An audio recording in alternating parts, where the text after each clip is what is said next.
અને એમના વાલીઓનો પણ ખાસ આભાર માનીએ છીએ કે તમે શાંતિપૂર્વક રહો અને બાળકોને અને વાલીઓને પ્રોત્સાહન આપો. પ્રાર્થના કરીએ પ્રભુજી, અમે તમારો આભાર માનીએ છીએ. મહેનતથી તેઓએ જે પ્રોજેક્ટ તૈયાર કર્યા છે, બાઇબલની ઘટનાઓને અને વાર્તાઓને તેમને આકાર આપ્યો છે. અમારી પ્રાર્થના છે પ્રભુ બાળકોને પ્રભુ તમારી આશીષ આપો, સદસ્યના શિક્ષકો તમારી આશીષ આપો. પ્રભુ ઈસુ ખ્રિસ્તના નામમાં આપીએ છીએ. સન્ડે સ્કૂલના શિક્ષકોનો પણ ખાસ આભાર માનીએ છીએ અને તેમને અભિનંદન આપીએ છીએ. ત્યારબાદ તમારો લીધો આપીને જજો કે જેથી કરીને બાળકોને પ્રોત્સાહન મળે.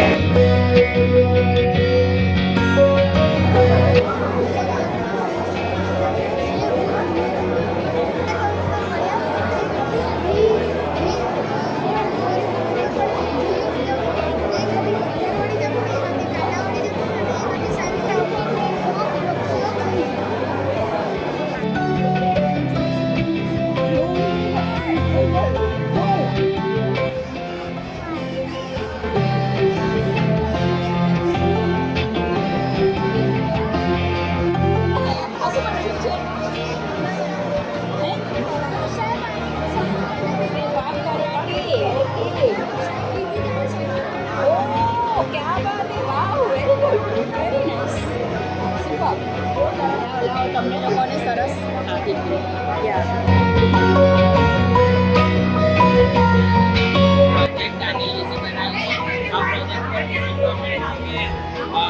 આપણે વિપરીત પરિસ્થિતિમાં કેવી રીતે પ્રભુને આધીન રહી શકીએ. જેમ દાનિયેલને ઇઝરાયલમાંથી બેબીલોનમાં લાવવામાં આવ્યો અને તેને રાજાનું ભોજન આપવામાં આવ્યું, પણ તેને તેનો નકાર કરીને અન્ન ફળ ખાવાનું પસંદ કર્યું નથી.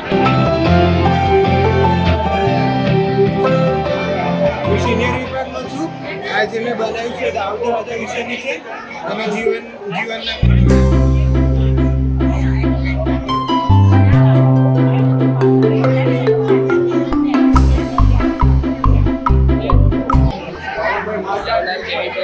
મધ્યમ વિભાગથી છું. આ પ્રોજેક્ટને પ્રભુ ઈસુના આકાશ કબર વિશે બનાવ્યું છે. જ્યારે પ્રભુ ઈસુ તેમના પુનરુત્થાન પછી 40 દિવસ સુધી તેમના શિષ્યોને દેખાયા હતા. ત્યારબાદ તેમણે તેમના શિષ્યોને સુવાર્તા પ્રચાર કરવાનું કહ્યું, અલગ અલગ જગ્યાએ જવાનું કહ્યું અને પછી તેઓ સ્વર્ગમાં પાછા ગયા. એ બાબત આપણને શીખવે છે કે આપણા પ્રભુ હજી પણ જીવતા છે અને સર્વસમર્થ ઈશ્વર પિતાને જમણા હાથે બિરાજમાન છે.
દર્શાવે છે કે યાકૂબ ભયભીત હતો અને તે ઘણો થાકેલો હતો, પણ ઈશ્વરે તેને મદદ કરી અને તે તેની સાથે હતા. અને આ દર્શન ખાલી દર્શન જ નથી,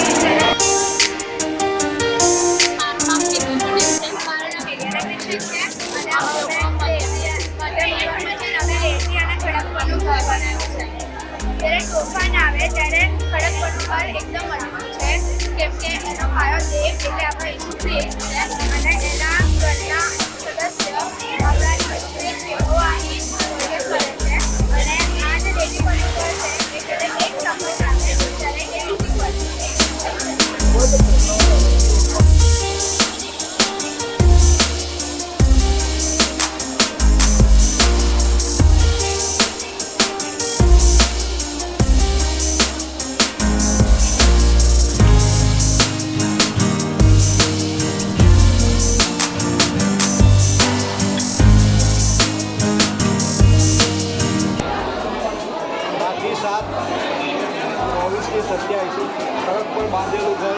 જે કોઈ મારી આ વાતો સાંભળે છે અને પાડે છે તેને ડાયા માણસની ઉપમા આપવામાં આવશે ત્યારે પોતાનું ઘર ખડક પર બાંધે. પછી મૂર્ખ માણસ રેતી પર બાંધે. 5 થી 7 ઓગસ્ટ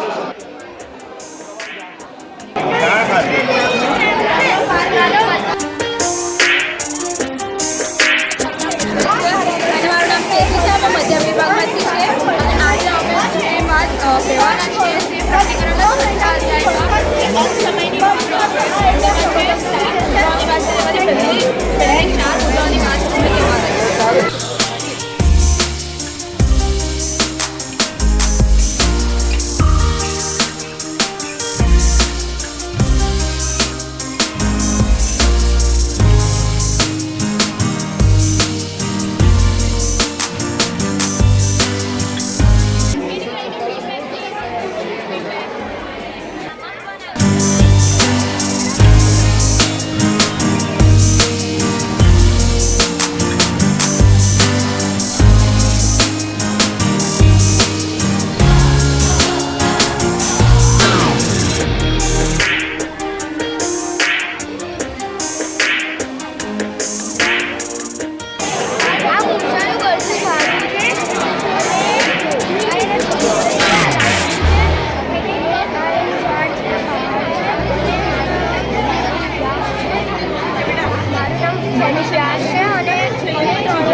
શું બનાવ્યું છે?